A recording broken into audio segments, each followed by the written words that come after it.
You're going to love Ron Karr. Velocity is the name of his new theme. I begged him to come up here because it's just a different twist on motivation, selling, thinking.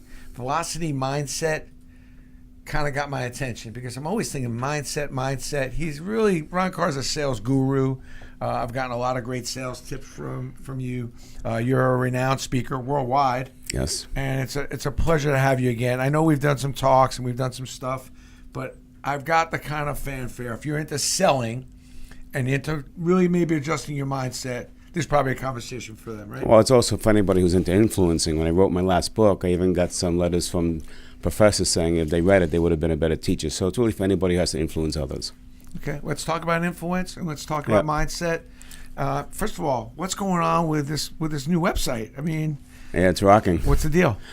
Well, like you wrote in your book that just came out, about living on purpose. We all at some stage in our life saying, what's our purpose? And we all reevaluate what we're really offering to the world. And when I look back at my last 30 years of experience and results with my clients, one of the things I realized was that they're actually selling more in less time. And they're actually changing the way people buy, and they're getting bigger relationships. And I ask, what's the reason for that? And then it comes down to the conversations. Most people are having the wrong conversations. And when we teach them how to have the right conversations, all of a sudden they get the attention of the buyers. They can reduce the sales cycle, and we can give you some examples of how that works. Are you talking about in any sales environment? You have the wrong conversation? Yes. Could you be asking somebody out on a date? Yes. To any selling of anything? Well, right? When you go on a date, for example, okay, my famous dates are when I just ask questions about women and I don't talk about myself, and they think I'm the best guy out there.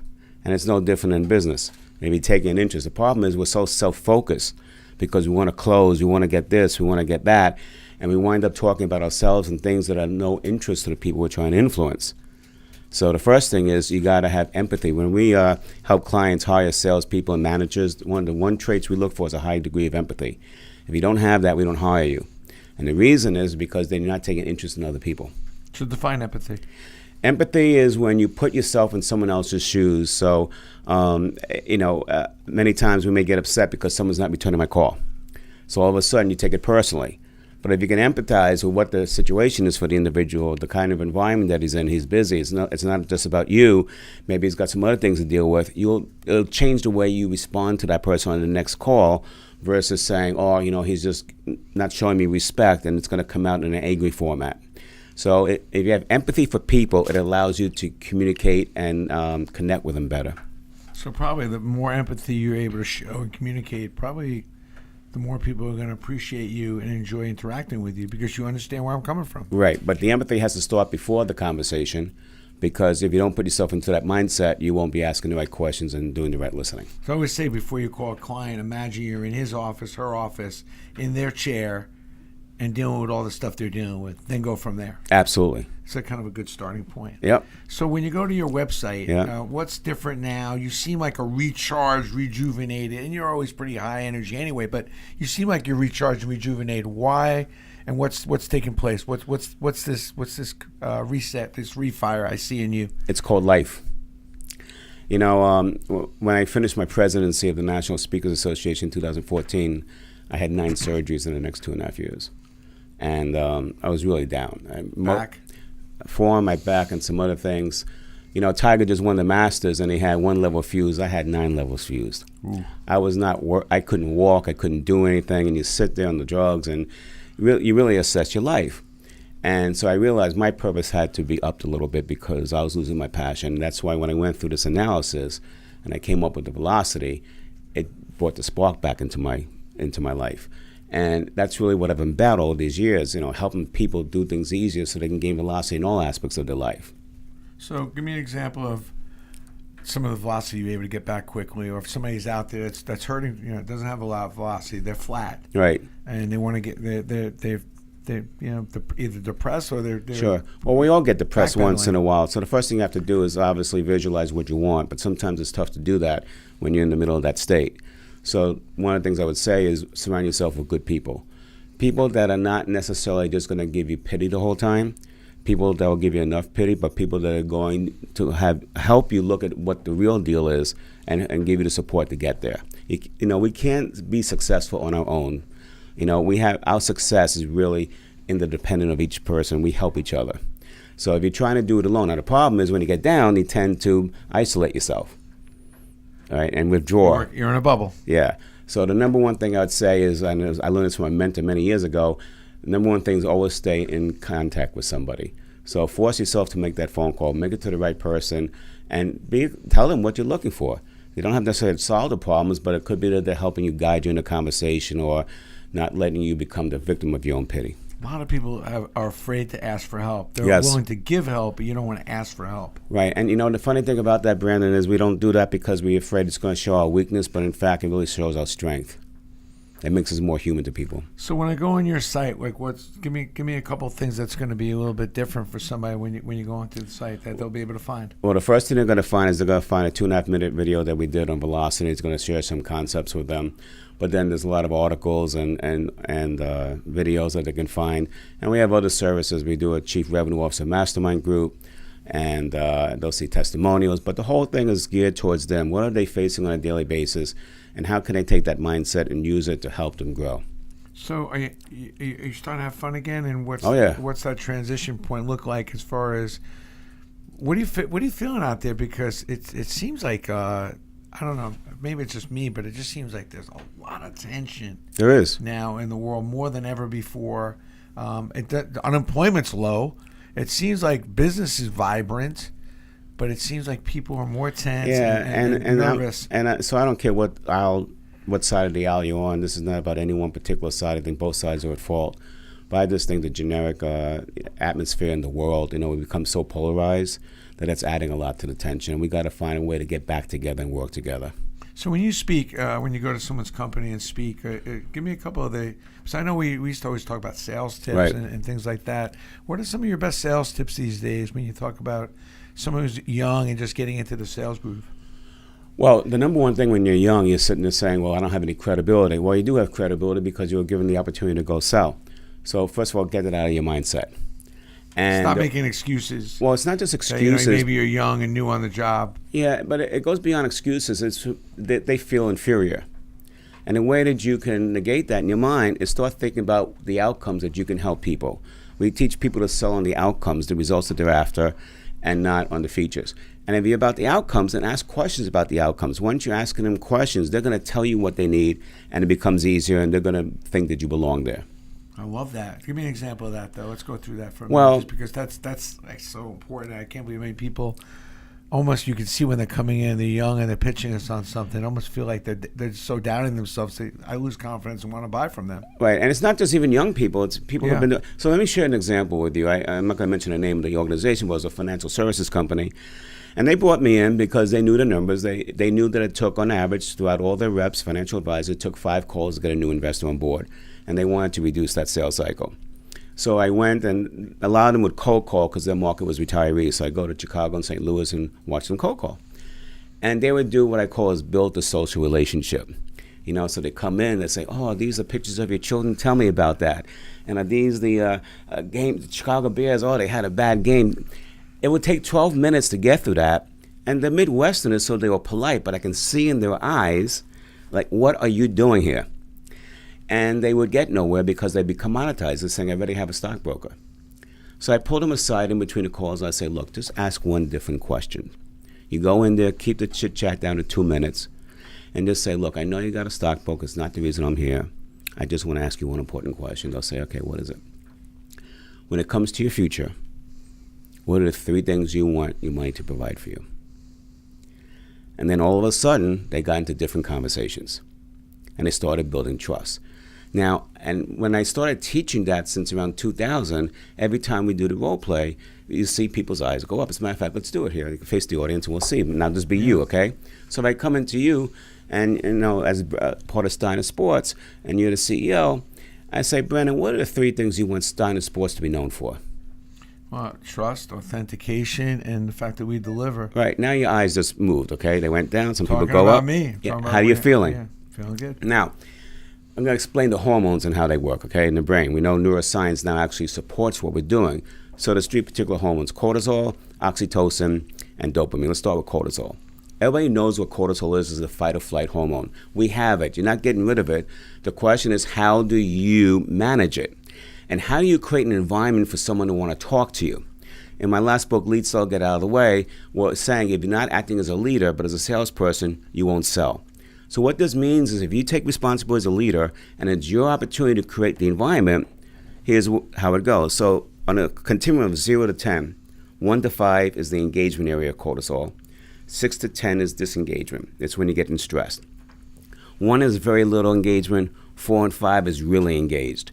6 started getting out of whack. You stopped listening a little bit. 10, you've checked out. You with me? I'm with you. Okay. I'm at a 4 or 5. So you're at a 4 or 5 right now. But let's go to the first way that most people do. Okay, they're coming into you and they're trying to sell their services to you. Asking about my kids, asking about where I went to college. So here we go. Ready? Yeah. So Brandon, tell me about your business, please.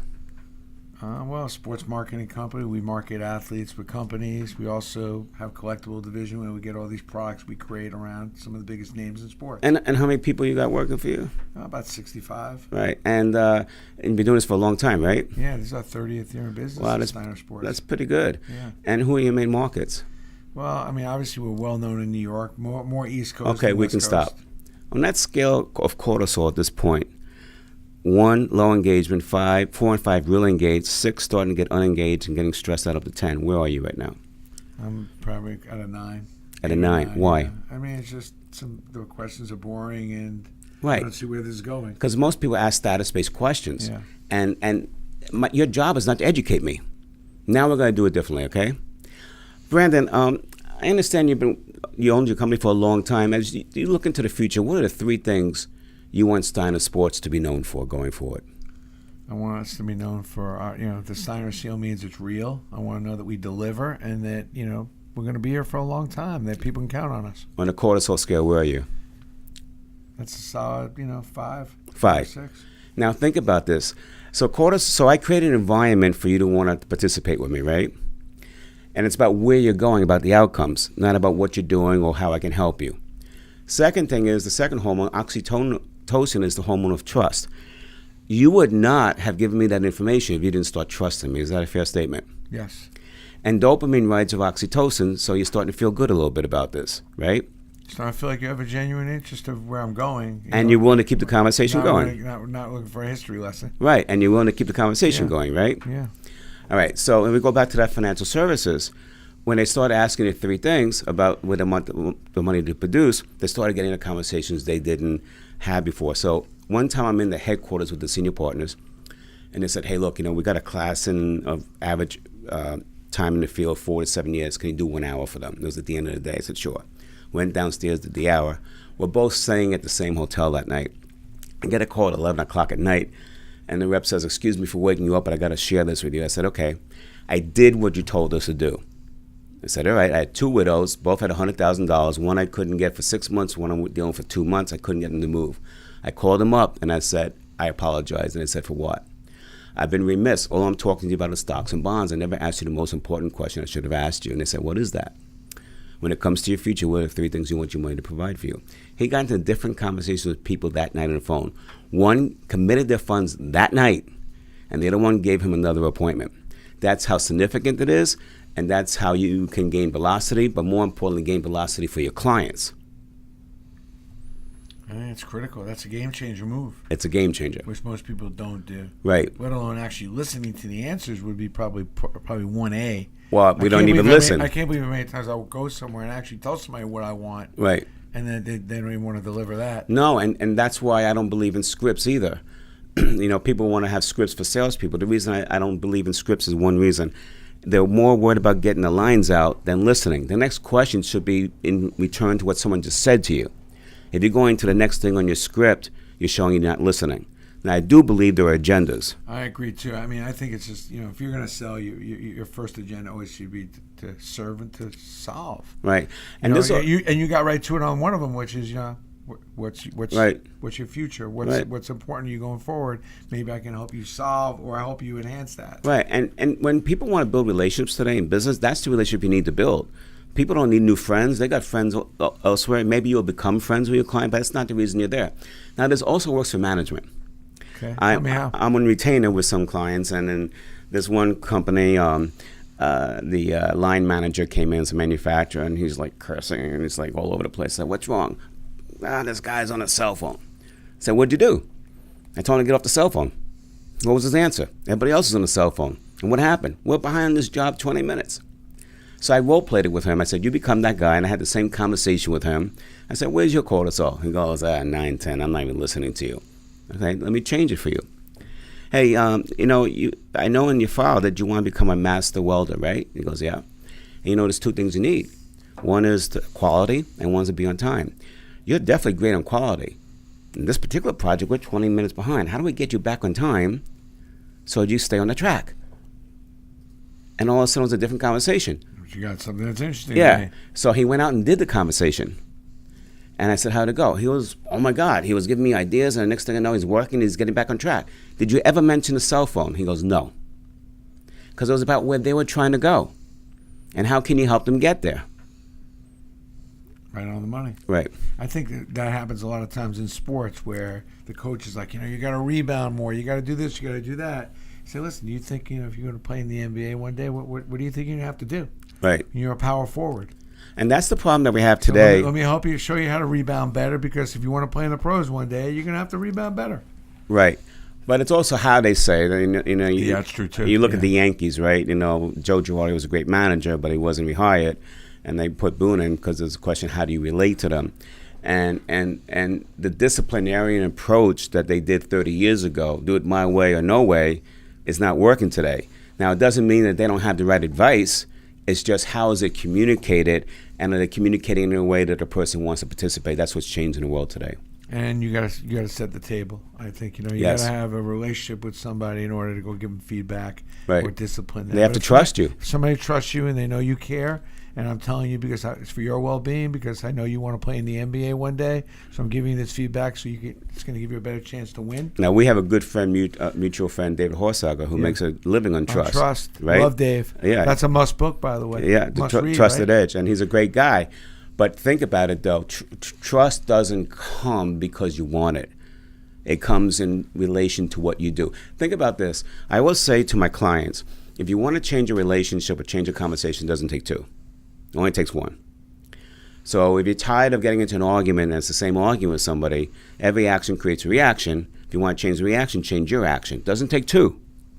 So if you change the action, all of a sudden it'll start developing trust. If you start showing that you're there for them and not calling up. I had a client yesterday, one of my retainers, and saying, yeah, I keep calling up for the order, but they're not taking my calls. That's because it's all about you when you're getting the order. Why don't you find out and forget about asking for the order. Find out what they're working on right now in relation to the order and how could you help them. Exactly. I think I see you. I always think about, if I'm going to really sell somebody, do I see them? Right. And I'm here for you. Right. Not here to sell you. Not here to con you. Not here to get something from you. I'm here for you. Exactly. It's a very powerful line. Right. And when you think about your business, you're not here to sell memorabilia. That's the how. What you're really selling is outcomes. You may sell an experience that someone wants to have. You may sell a feeling they want to give to somebody, to giving it as a gift. Feel, yeah. Right. And so when you find out what that feeling is and that experience, then, and here's the key, psychologically for influence, if you present too fast, and that's what my blog was on this week. I mean, think about this. I was on a plane. What's the name of the blog, by the way? It's at velocitymindset.com. Okay, cool. I was on a plane the other day coming back from Atlanta, Sunday night, rough trip because of all the storms. I'm sitting next to the guy in the first row.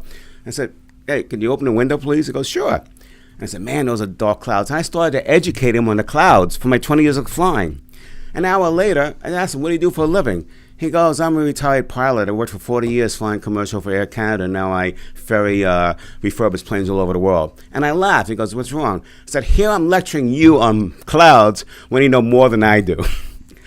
Now, if I understood that first and then started talking about it, he would have heard it more. You see, probably could have helped you become more educated. Exactly. But we don't ask those questions because we're so self-focused. And so the point is, if I go straight to the solution with you, without context, it's not listening. But if I find out the experience that they want to have, the feeling they want to have, and then I present something, I'm presenting it in relation to that feeling or experience. Now it's landing with impact. I love that. That's brilliant. Now, you're working on a new book? Yes, we're creating the book on Velocity Mindset. And books are a labor of love, aren't they? Oh God, it's like giving. Look, I say this, and women out there say, well, "How do you really know that?" I'll just say I've been told by a woman, okay? Yes. But it's like giving birth to a child. And the main work is not in writing it. Probably not in the pain, but in the commitment Right, level. exactly. Yeah. But the main work is not in writing it, it's supporting it after it comes out, as you well know. Getting the word out there. Yeah. It's just, especially so crowded out there. Yeah. Everybody's got a buck. But again, is we tap into what people are doing. When you think about the elections in the past, why did Clinton win over first Bush? It wasn't because he was a better politician. I think Bush was better. But he tapped in and he says, I feel your pain. Bush wasn't doing that. There wasn't that connection, right? And you can go to any election from the Republicans, Democrats. An emotional connection. What are you finding, in your speaking, you're around the country, what are you finding out there? What's going on out there? Business-wise, and how are you feeling about youth in this country? How do you feel about the young ones? Is it changing? Same? No, I think it's changed. I think youth today have more of a entitlement. I think also that they're more socially conscious, which is great, the environment. Yeah. But at the same token, they're putting business second. And I don't think you can do that because business creates the opportunities for everybody out there. So I think it's kind of it goes from one extreme to the other, and eventually it'll come back to where it is. But I think with youth or the millennials, if you're looking to bring them in, they communicate different than the baby boomers. There's no question. I like the Generation Z. I mean, there's a lot of focus there as far as the better work ethic. Best work ethic I've seen in a long time, and they want to make it better.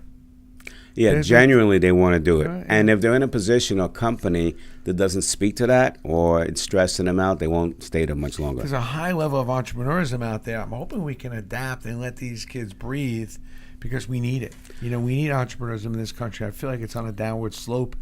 Unless you got the big idea that the next Amazon. Listen, you open up a little corner store on Main Street is cool.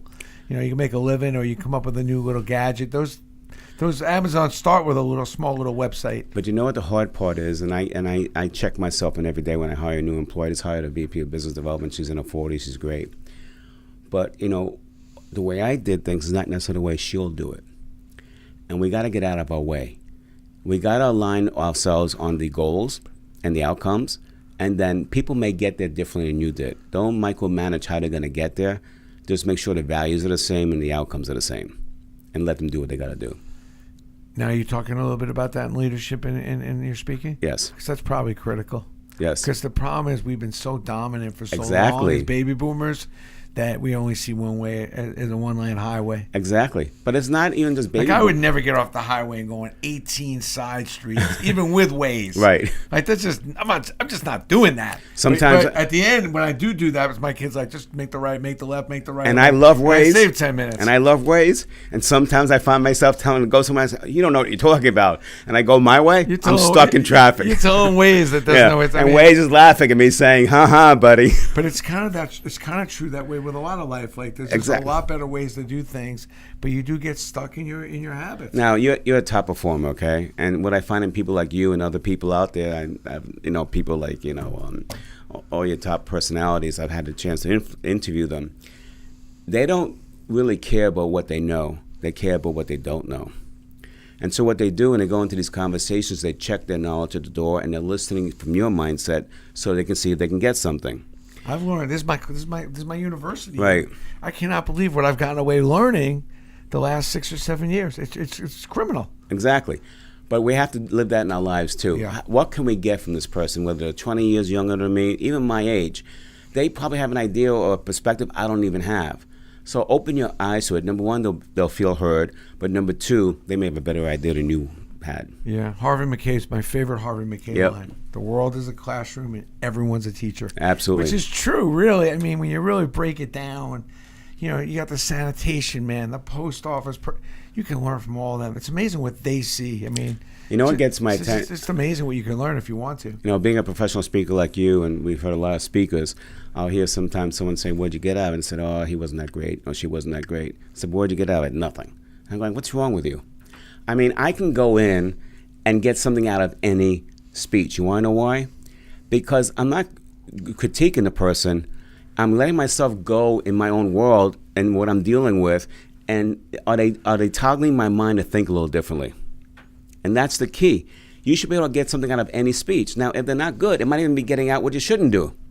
And that's just as important. Exactly. Who's your favorite out there now? Do you have like a couple favorites out there that you've been taking some, even online? Like, I mean, I'm loving Gary Vee's post today. Yeah. Who's talking about, sometimes you got to fire your best earner. You got to fire your most important person. I think one of my top favorite speakers is Mark Scherenbrock out of Minnesota. What's he like? Yeah, he talks about the bike, and he's a motivational speaker. He started with schools, and now he's doing it all over the world with big corporations. And it's just his style on stage. He's got it nailed. He's got you engaged. He's got every emotion going, and you're walking away going, "Oh my God!" And you remember that one thing, the bike. We had Ross Schaefer this weekend at an NSA meeting in Atlanta. He's a former talk show host, Emmy Award winner, sports guy too, and just the way he relates his experiences to the world and gets real. He has you. And then we had Chad Hymas. Now, Chad was a phenomenal entrepreneur, still is, owned a farm in Utah, had an accident, he became a paraplegic. Now, you would think that would knock people down, right? All right, not Chad. He speaks 260 days a year in a wheelchair. He's making multi-millions of dollars, and he travels by himself. His wife stays home, he goes, does his thing, comes home. And when you look at that, you're saying, why am I being held back by my limited belief system when this guy's got more physically? And I remember calling Chad up when I had my operations because we were friends, and I rely on him because we have to rely on people. So he spoke this weekend, and I was just amazed at how he talks about the content, but how he can just tap into anybody's soul. And it was just so powerful. And you know the funny thing is? What is? He never talked about the accident. Ever? No. All he related to was how, I'm in this chair, I can't do this, so how do I relate to my daughter? And he goes and he talks about the applications of how he has a relationship with his children, what he does, and how it's so impactful, and he tells you the good and the bad. Wow. Give me the summation of velocity mindset. Give me your elevator, velocity mindset for somebody out there that's maybe thinking, maybe it's time to change the way you're thinking. Give me. All right, so the velocity mindset is how can you do more in less time, period. Now, a lot of it has to do by the conversation we're having, but a lot of it has to do with what you're thinking. Are your thoughts limiting yourself in going forward? Are they changing the way you operate in front of people? And then when you're in front of people, are you self-focused or customer-focused? If you're self-focused, you won't have velocity because it's all about you. If you're customer-focused, they'll start giving you information that will make you more powerful so that you can present in context and close the deal. Huge. It's Ryan Karr, everybody.